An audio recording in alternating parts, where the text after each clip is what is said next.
थी, क्या बोलते, भेलपुरी खा रही थी, मेरा पति साइड में था, एक इंसान आया, उसने उसको गोली मार दी।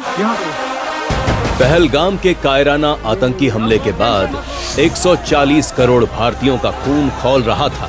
हर कोई ये चाह रहा था कि कोई ऐसा एक्शन लिया जाए जिससे इन कायर पाकिस्तानियों के होश ठिकाने आ जाएं। अब पीएम मोदी के नेतृत्व वाली केंद्र सरकार ने एक ऐसा कदम उठाया है जिससे पाकिस्तानियों के होश उड़ने तय हैं। दशकों तक ये कायर इस एक्शन के बारे में सोच सोच कर अपने कर्मों को कोसेंगे। दरअसल केंद्र सरकार ने पाकिस्तान के साथ 1960 के सिंधु जल समझौते को रोक दिया है। अब आप सोच रहे होंगे कि ये सिंधु जल समझौता क्या है और इससे पाकिस्तान पर क्या असर पड़ जाएगा। दरअसल पाकिस्तान सिंधु नदी के पानी पर ही निर्भर है। पाकिस्तान को इन नदियों के प्रवाह का 80% पानी मिलता है। पाकिस्तान में इस पानी का 93% हिस्सा सिंचाई के लिए इस्तेमाल किया जाता है, जिसके बिना खेती असंभव है। अब खेती पाक के लिए कितनी अहम है ये भी समझ लीजिए।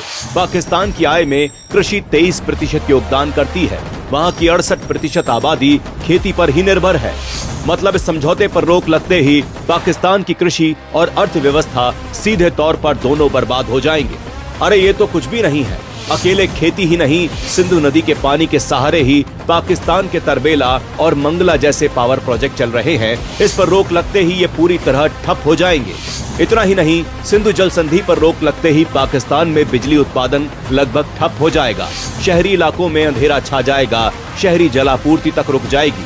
अब इतना सब हो जाने के बाद पाकिस्तान में हाहाकार मचना तो तय है। तब इन कायरों को अपनी इस कायराना हरकत का एहसास होगा। मतलब पीएम मोदी के नेतृत्व वाली केंद्र सरकार ने बिना कोई मिसाइल छोड़े या पिछली बार की तरह सर्जिकल स्ट्राइक किए बिना ऐसा तगड़ा जवाब दिया है कि ये कायर घुटनों के बल बैठकर माफी मांगेंगे।